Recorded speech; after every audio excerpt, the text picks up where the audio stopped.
ഈ കാണുന്നത് എൻ്റെ വീടിൻ്റെ ഫ്രണ്ട് വശത്തുള്ള കുറച്ച് കാഴ്ചകളാണ് കേട്ടോ. ഇവിടെ ഇങ്ങനെ മരങ്ങളൊക്കെ തിങ്ങി നിൽക്കുന്നത് കാണുമ്പോൾ നിങ്ങൾ വിചാരിക്കും ഓ നല്ല രസമുള്ള സ്ഥലമാണല്ലോ എന്ന്. പക്ഷേ ഈ മരങ്ങളൊന്നും കൊണ്ട് നമുക്ക് പ്രത്യേകിച്ച് വലിയ ഉപകാരമൊന്നുമില്ല കേട്ടോ. ഇതെല്ലാം യൂക്കാലിപ്റ്റസ് മരങ്ങളാണ്. ഇത് വിത്ത് വീണിട്ട് ഒരു വെള്ളം വളം ഒന്നും ഇല്ലാതെ തന്നെ മുളച്ച് ഇങ്ങനെ വലിയ മരമായിട്ട് നിൽക്കുന്നതാണ്. അപ്പോൾ പ്രത്യേകിച്ച് ഒരു ഉപകാരവും ഇല്ല ഇതിനെ കൊണ്ടെന്ന് മാത്രമല്ല ശല്യമാണ്. കാരണം ഇതിൻ്റെ പൂമ്പൊടി നമ്മൾ ശ്വസിക്കാൻ ഇടയായി കഴിഞ്ഞാൽ ഈ അലർജിയും ശ്വാസമുട്ടൊക്കെ ഉള്ളവർക്ക് ഭയങ്കര ബുദ്ധിമുട്ടാണ്. അത് അലർജി കൂട്ടുമെന്നുള്ളതാണ് ഞാൻ കേട്ടിട്ടുള്ളത് കേട്ടോ. അല്ലാണ്ട് ഇതിനെക്കൊണ്ട് നമുക്ക് പ്രത്യേകിച്ച് ഉപകാരമൊന്നുമില്ല. അപ്പം ഞാൻ എന്താ ചെയ്യാന്നുണ്ടെങ്കിൽ പപ്പായൊക്കെ മുറിച്ച് കഴിഞ്ഞ സമയത്ത് അതിൻ്റെ കുരുവൊക്കെ എടുത്തിട്ട് ഈ കാലി പറമ്പിലേക്ക് അങ്ങനെ വലിച്ചെറിഞ്ഞങ്ങ് കൊടുക്കും. എനിക്ക് പണ്ട് തൊട്ടേ ഉള്ള ശീലമാണ്.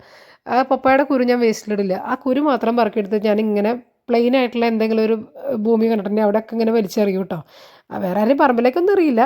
അതവിടെ കിടന്നിട്ട് എങ്ങനെയെങ്കിലുമൊക്കെ മുളച്ച് തൈയായി ഒരുവിധം ഒരു ചെറിയ നമ്മുടെ ഒരു 5 അടി 5 ഹൈറ്റൊക്കെ വരുന്ന സമയത്ത് അതിനകത്ത് നന്നായിട്ട് കായും പിടിക്കും. അത് നമുക്ക് ഉപയോഗിക്കുകയും ചെയ്യാം. ആ രീതിയിൽ ഞാൻ എപ്പോഴും വിത്തുകൾ എറിഞ്ഞിട്ട് ഇങ്ങനെ തൈകൾ ഉണ്ടാക്കാറുണ്ട്. അങ്ങനെ എൻ്റെ മതിലിൻ്റെ സൈഡിൽ ഞാൻ എറിഞ്ഞുണ്ടാക്കിയിട്ടുള്ള ഒരു തൈയല്ല ഒരു കുഞ്ഞു മരമാണ്, പപ്പായ മരമാണ് ഈ കാണുന്നത്. നിങ്ങൾ ശ്രദ്ധിച്ചിട്ടുണ്ടോ നമ്മൾ ഈ റോഡ് സൈഡിൽ നിൽക്കുന്ന മാവ് പ്ലാവൊക്കെ നന്നായിട്ട് പൂത്ത് നന്നായിട്ട് കായ പിടിച്ച് നിൽക്കുന്നത്?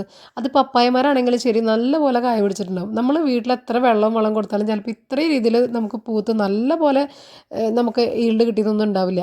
അതിൻ്റെ കാരണം എന്താണെന്നറിയോ? ഞാനൊരു വീഡിയോയിൽ കണ്ടതാണ്. നമ്മൾ ഈ വാഹനങ്ങളൊക്കെ പോകുന്ന സമയത്തുള്ള അതിൻ്റെ ആ പുകയൊക്കെ അടിക്കുന്ന സമയത്ത് ഈ മരങ്ങൾക്ക് പെട്ടെന്ന് പൂക്കാനും തളിർക്കാനും അതുപോലെ നല്ല രീതിയിൽ കായ പിടുത്തം ഉണ്ടാവാനുള്ള എന്തൊക്കെയോ കാര്യങ്ങൾ അതുവഴി ഉണ്ടാവുന്നുണ്ട്. അപ്പോൾ അതുകൊണ്ടാണ് ഇത് റോഡ് സൈഡിൽ നിൽക്കുന്ന ഒരു പരിചരണവും ഇല്ലാത്ത വെള്ളമോ വളമോ ഒന്നും കൊടുക്കാത്ത മരങ്ങൾ നന്നായിട്ട് കായ്ക്കുന്നതും പൂക്കുന്നതും. അപ്പോൾ ഇങ്ങനെ നിങ്ങൾ ശ്രദ്ധിച്ചിട്ടുണ്ടെങ്കിൽ കമൻറ്റ് ചെയ്യണേ.